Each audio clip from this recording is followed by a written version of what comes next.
At first, I was just doing it just for fun, but then I feel like I am creating a community. People here is not patient as I expect. In Hong Kong, we are kind of expected to wait for something good. Hey, welcome to the Behind the Frames podcast. This is a podcast about content, creativity, and entrepreneurship. Today we're joined by Fung.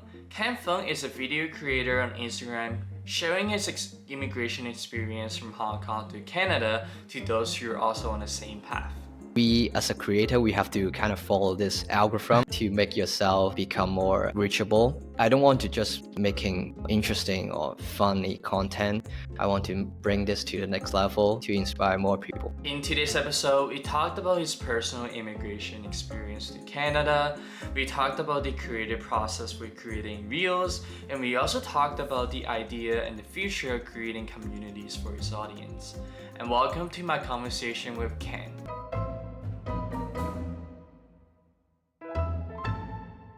So hey Ken, welcome to the podcast. You came to Canada just about less than 2 years ago, right? Hey, Alex. How's that? How? Right now is pretty good. Canada is a country that is easy to adapt to. But honestly, for the first few months, I would say 3 months to half year, I really hate it. I mean, I hate Canada as a whole because I hate the public transportation. I hate the weather, that's obvious. And I also hate the loneliness because this is a new country, new place for me. So you don't have friends and, obviously I don't have my families here. For the first few months, it was really tough. But right now, I would say I am kind of settled down. So right now it's pretty good. Strong at the adaptability. I am curious, do you remember like the moment when you got off the flight from like Hong Kong to Canada, like 15 hours or something? And Yeah. you went through the custom and like stepped into Canada for the first time. You're like, yeah, like Yep. how do you remember that feeling? I can still recall that I have to wait for the immigration officer to offer me that work permit. So I think I wait for almost an hour. There's something really interesting to me because not just me, right? There are a whole bunch of people waiting for the line in the line. And after like 10 minutes, I see people getting frustrated and start to kind of yell at the officer, like, why it takes so long? But it's just 10 to 15 minutes. Okay. But, in Hong Kong, there are so many people and they're so crowded. Even when you go to a restaurant, you have to wait for maybe 20 minutes if that restaurant is famous. I was like, people here is not patient as I expect. Hong Kong, we are kind of expected to wait for something good. So yeah, that's the first impression of Canada for me. I think the normacy is that you have to wait in line. If you're not waiting in line, the restaurant is not good. Exactly. And I mean, like for me, like I came to Canada in 2016 as well. I was in high school, grade 10. All my friends like came all the way to like send me off to Canada. I was like, oh, it's like so cool. Yeah. Like literally, like after we took a bunch of pictures, I turned around, like went into like the departure gate, and I was just like, oh, I'm so sad. And when I first came here, like the first 3 months, it just like like why did I do this? Yeah. Take me back to Hong Kong. 100% How agree. how was your first like 30, 60 days in Canada, if you recall? So the first 30 days, I would say it's pretty tough because, like I said, the public transportation here is so disappointing. I mean, when you compare to Hong Kong, I didn't have a car yet, and I didn't have any driving experience in Hong Kong. I had my license there, but I didn't drive at all because obviously in Hong Kong, you don't really have to drive to get to everywhere. So I was a bit worried because it's hard to get a car by that time because of the supply issue. I waited for 6 months to get my new car. And before I got my new car, it was really tough. And it was winter already. And I have to take take the bus to work. Two bus, like a transit. And it was really cold. And I still remember it was snowing at night. I was quite sad about that. Like, when my car is coming, the turning point is I got my new car and everything is, easier. So yeah, that's pretty much of my first 6 months. I see. I remember like there were points that when you have to bus and you have to walk outside dark at night and there's like no Yeah. light. It's like super cold. Like the first time I was doing it, I was like, oh, it's like a movie scene. It's like Exactly. and then Exactly. and then and then like when I do that for like the third time, I was like, yo, this is so tough. When you I think now you make videos and that really mimics like the immigrant's life, like seeing like, oh, first coming to Canada from Hong Kong. I'm curious what gave you the idea to get started making content? Yeah, that's a good question. Before I moved to Canada, so I kind of make a promise to myself, like I have to do or develop something that I won't do or I won't be able to do in Hong Kong.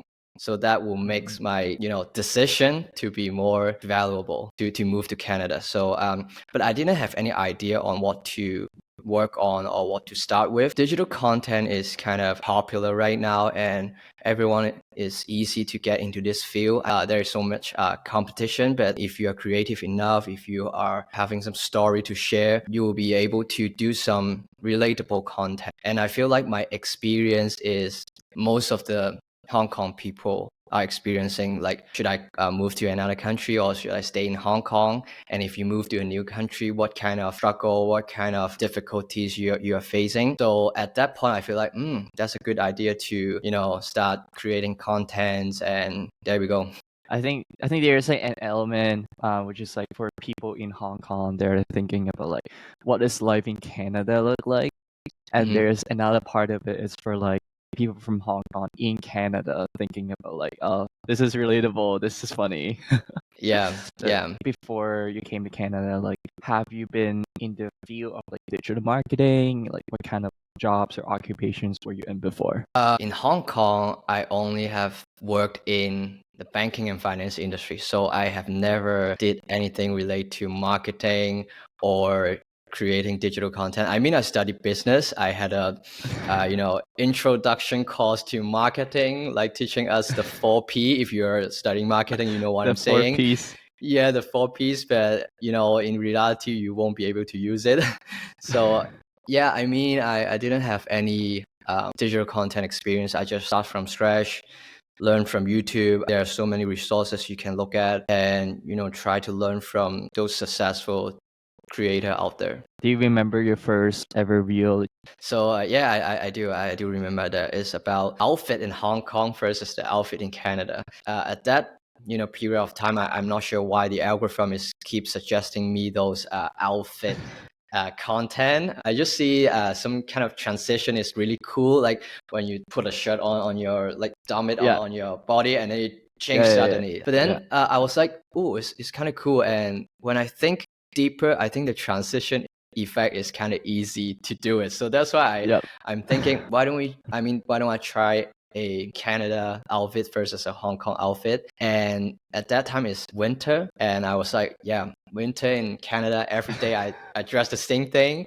But then in Hong Kong, you kind of dress up yourself to impress other. I think that's a kind of cultural difference as well. I remember there's another reel about like it's like 12 degrees in Hong Kong and everyone's like wearing like three Yeah. layers of shirts and clothes and jackets, and in Canada just like, oh, it's a warm day today, just like wearing Exactly. a t-shirt. Exactly. Yeah, I feel like making these kind of cultural difference or comparison between Hong Kong and Canada is interesting, and people find it relatable, and that's the one of the breakthrough video as well for that 12 degree. Do you have a favorite video? Recently, I posted a comparison between driving lesson in Hong Kong versus driving lesson in Canada. I kind of like that because I'm not sure if your audience will watch any, like, Hong Kong classic funny video, which one of them is driving a coach in, I think, not in Hong Kong, but Guangdong, I think. So Okay. he keep scolding the student really harsh with some bad words as well, and it was like a very popular video back then, and I feel like that's an interesting topic as well. So I did a comparison again, and that's my true feeling as well, because the coach here is so nice. they are more encouraging. Even he's an Asian, because I would say it's tradition for Asian driving coach to be harsh to the student. But yeah, anyway, I find it really encouraging for those coach in Canada, and that's why I made that reel, and I still like it. Yeah, exactly. Get scolded for like anything. And Canadian Yep. drivers are just like super nice. It's like that's Yep. okay. It's okay. Yeah. It's okay. Try it next time. Yeah. And Hong Kong just like leave. Leave. Yeah. Don't Yeah. drive. They will always say, "Oh, come on, you won't be able to pass. Maybe you have to, enroll extra lessons to be more confident for the exam." Oh, true. They're trying to sell you more lessons. Yeah, exactly. It's like also like parenting. It's like a little bit of that too. It's Yeah. like Asian parents are like super strict. You have to do X, Y, Yeah. Z. But speaking of 100%. that, like how were you like growing up? So I would say, well, that's a really tough question. I have to look back my 20 plus life. I would say I had a good childhood because my parents are really nice to me. Although they are kind of tradition, like they are harsh, but that shaped my personality as well. I mean, let me put it in this way: they will be harsh, but then they gave me opportunity to speak, to express myself, and to do whatever I like. So I think that's a really good parenting style. Yeah, I would say this shaped my personality to be more positive instead of thinking to the bad side of anything. Yeah, overall, I had a good childhood. In my secondary school, I would say I really enjoyed it because I took up some leadership role as well, which also shaped my another personality to be kind of a leader, because I was a chairperson of some kind of society, and I learned how to interact with people, how to lead a group of. I would say I had a really exciting childhood and school life. Yeah. I see. But in terms of like, let's say if I ask like your childhood best friend, like what do you think of Mhm. Ken? Like what would he say? They would think of me as a energetic, positive friend who always try to do some exciting thing. I would say, like, say for example, in my secondary school, I play badminton. I want to be excellent. I want to be like winning some awards in the inter-school competition, and I will try all my best to motivate my teammates and try to get a good result for the school. Sometimes I will be harsh to my teammate, but overall I think we had a really good time. I would say enjoying the practice, trying to do our best on the competition. I would say that that's how they would think of me, and I wish they would think of me in that way. Okay, sounds good, sounds good. I think that translates to like let's say your job in banking or finance is like very demanding, very competitive, and Mhm. even now in content as well, as you mentioned, it's like very, very competitive. Um like I'm curious, when you think of making content, like have you ever had like an aha moment when you were like, okay, like I think like I want to make more of this and it could be a business opportunity. Did you ever have that moment? At first, I was just, doing it just for fun. But then I feel like I am kind of creating a community, those who move from Hong Kong to other country, not just Canada, but maybe also UK or Australia. And I start to feel like maybe I can do something out of it. Right now, I'm not sure, but overall, I would say if I can make some inspiration or make people feel happy about the decision for moving to other country, I would just try to have some inspiration to others who watch my content. Like a lot when you ask people about these questions, like they will say like I want to like build XYZ kind of content, but what you Mhm. were saying, it's like I want my audience to feel this way. It's like another way to describe like okay, like I want to help these people have a better time or make their time moving to other country easier. Has that always been a vision, like, or was it slowly evolving to that? Inspiring others is always my, interest. Can I say that? Because, Interest. like I said, in secondary school, I kind of motivate my teammates to become a better player. Like for normal friendship, I always had, deep conversation to, again, motivate them to, do whatever they want to do. So talking about content, I would say, yeah, that's my goal as well. I don't want to just, just for fun, because I feel like nowadays, especially in Instagram world or TikTok world, most of the content, most of the reels are just for fun, like for 10 second or 20 second for fun. We, as a creator, we have to kind of follow this algorithm or follow this trend to make yourself become more reachable. And but I don't want to just making interesting or funny content. I want to bring this to the next level to inspire more people. I like the vision that you have here, and I wanted to also be more practical with the audience who are listening in. Like, you immigrated from Hong Kong to Canada, and you also are working on a full-time job right now. Am I correct? Yeah. Like, how is it like balancing between those two? I would say time management is really, really important, because not just about full-time job and digital content, because when you move to a new country, you have so much thing to do. Like getting a driver license would take you maybe half a year, and in between you need to take classes, you need to take the exam, you need to do most of the admin work by yourself. You really have to dedicate time for you to pursue or develop a interest or a side hustle, which is maybe a digital content, maybe something else that you like. So for myself, I really dedicate some time to think about the content, like to think about the idea. I have to talk to my girlfriend as well. Like this Saturday afternoon, I have to do some filming. We have to do some editing. We cannot go out. Okay, so that's the compromise you have to make. Yeah, that's how I arrange my time and try to balance the full-time job, digital marketing, and also my own life. If I were to ask you, like, how does like the end-to-end process, like, for a single reel, like from like Okay. the ideation to like filming, editing, posting, like, how do you do it? Mm-hmm.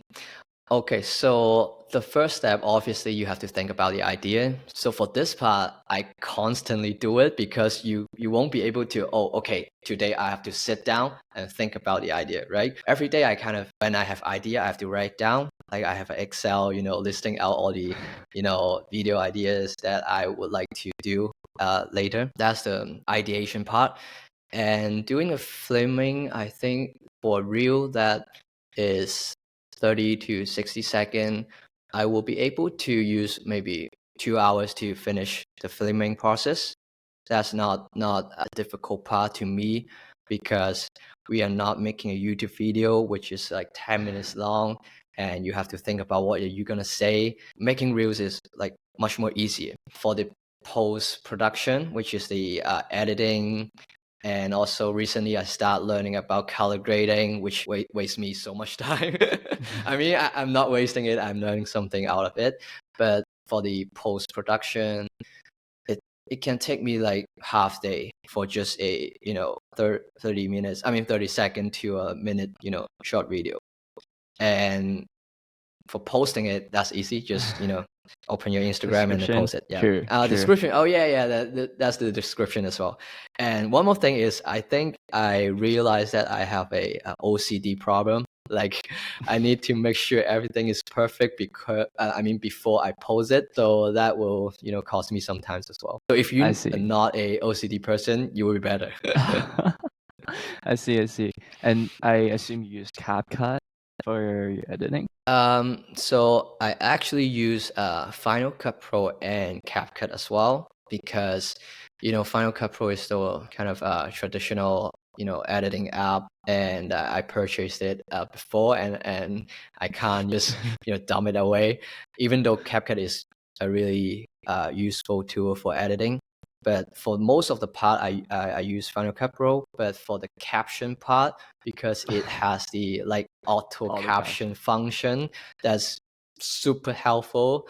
So I would use both software. And what is like the broader time frame? Like how long does it take from like ideation to posting? I mean, yeah, I mean, that's really depends. So I think I have two types of video. One is vlogging, like talking about the life in Canada. Another one is the Hong Kong versus Canada, Yeah, the skates, series. the comparisons. Yeah. Yeah.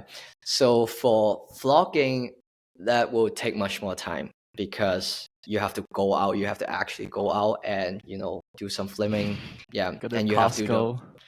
yeah, exactly. So you have, and also you need to do the voiceover. So for that type of video, it takes me maybe, I mean, if you squeeze it in one day, you can finish it. Like in the morning, you do the filming, and then afternoon you do the editing, and then maybe in the evening you just post it. So that exclude the ideation part. I'm curious, like now that you posted for consistently for about like a year now, right? What was like the most unexpected thing that came out of the content? I mean, I would say the audience.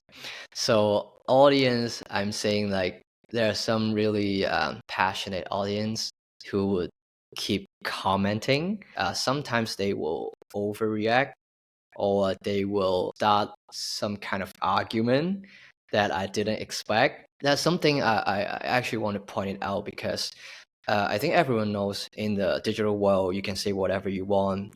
People won't know like what is your background. They do not know your identity, so you can speak freely. But that's the problem as well. If you are commenting online, commenting on a YouTube video or anything, try to be more respectful. Everyone has their own background. Everyone has their point of view. So when you talk about your opinion, you're free to do that. But also you have to respect what other people say.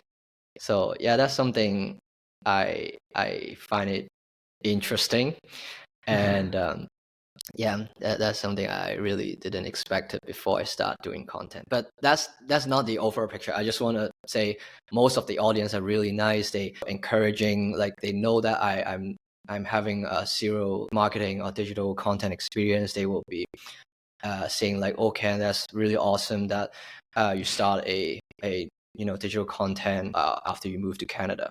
So that's the overall picture, but just some of the audience will having some arguments over my content.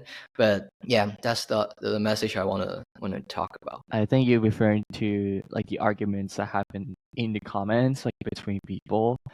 Yep. Has anything like hate comments ever happened to you? That's not a lot, but there's something that when you look at the comment and you feel like, oh, come on, I'm just making a content. Why you have to be so offensive to everyone, not just me, but also other audience commenting. Yeah, but not a lot. Trying to think about any hated comment. Like when you were thinking about like the idea of building a community for people from Hong Kong immigrating to Canada or like other countries, whether if it's like broadcast on Instagram or like a Discord community or like a WhatsApp group, like all the Hong Kong people do.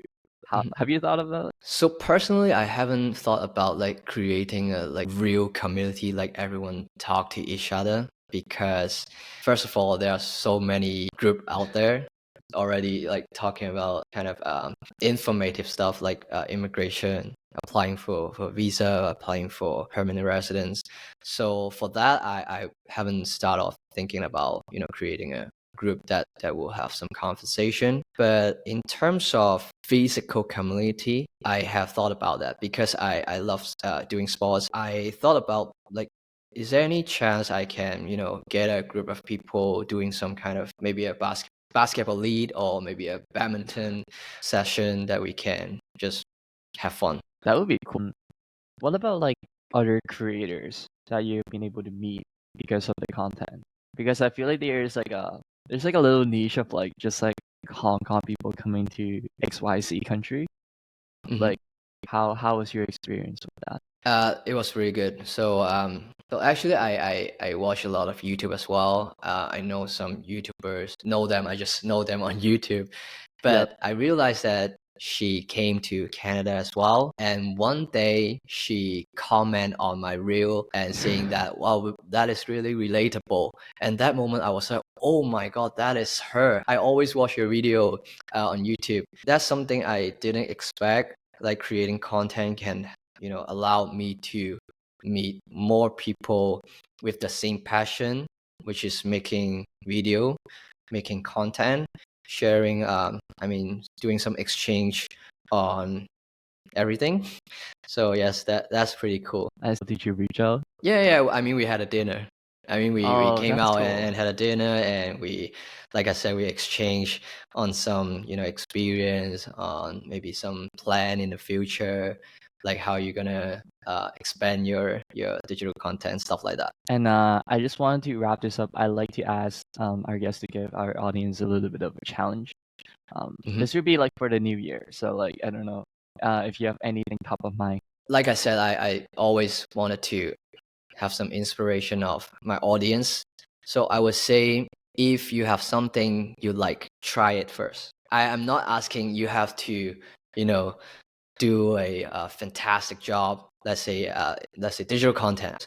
But if you have something in your mind that you want to try, but you haven't tried before, do it first. If you want to do a digital content creator, just post your first ever reel or YouTube video, anything. And if you want to try a new sports, let's say you want to do bouldering, you want to do tennis, try it first. You don't have to do a fantastic job. Just try it first, because that's one of the message I want to bring as well. Because my first Instagram reel was not good, but still after I try it, I would, start looking for a way to improve my editing skills, improve my filming skills, improve maybe my acting skills as well.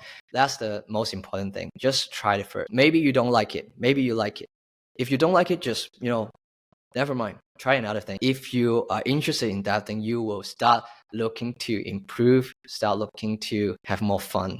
So that's the challenge that I can bring to my audience.